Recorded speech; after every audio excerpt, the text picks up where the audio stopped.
how did you come to start the company? Were you inspired by Mark Zuckerberg and Facebook? Or was it something that you just thought, wow, that's happening over there, let's do something in Russia similar?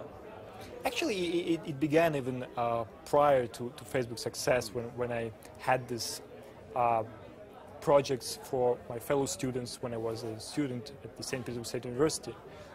So I had these community projects. We had discussion boards, chats. We had a section where you could exchange materials for your examinations and things like that, the lessons, everything. And so it was in the beginning of this century. So it's like 10 years ago. So I started really early, and I built a community around it. But when I graduated the university at 2006, I realized that I'm not good at supporting projects for students because I'm no longer a student. So what I had to do, I had to create a project for graduates and for young professionals who graduated to this high-profile important universities like St. Petersburg State University, Moscow State Universities, and so on. And it turned out to be very successful because there was really a need for it. I solved my personal problem because I needed a tool to keep in touch with my fellow students. And actually, the Russian name of VK, which is of Контактом, means in touch.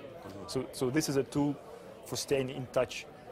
And it grew very rapidly, so it was. I mean, you must keep a very close eye on Facebook and what they're doing. I mean, are there important differences in terms of how your site has evolved compared to the directions that they've been taking? Sure.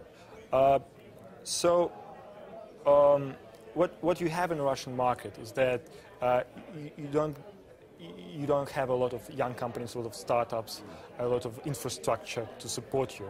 So if Facebook was very open from the beginning and they didn't need to create their own video services or their own sophisticated audio services and so on, we had to build it from scratch because you didn't have them on the Russian market. Because if users wanted to do this, we couldn't just forward them to YouTube. There's no Sean Parker to come around and give you advice either. And, yeah. Yeah. So what did you do? I mean, how did? So it's much more all-encompassing system, is it? That you Absolutely. Yeah. It's a bit more centralized. It used to be a bit more centralized. It's much more open now. But at some point, VK accounted for 50% of Russian traffic. I'm not sure if it's true right now, but it used to be.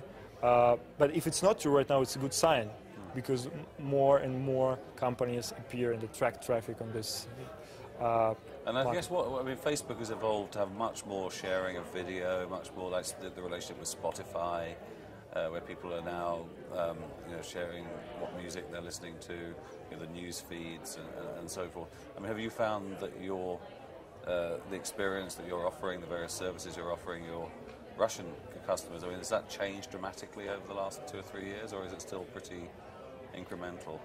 Well, actually, yeah, we are very innovative in this. Every month we introduce 7 major improvements to the site, and we announce it loudly. These are the 7 new things of this month. Well, and for example, talking about Spotify, and Daniel Ek visited me in St. Petersburg a few weeks ago, and he said, look, we've done this thing with Facebook, maybe you should consider doing the same with us. And I said, yeah, it sounds nice, but we already have an audio service of our own because of our history.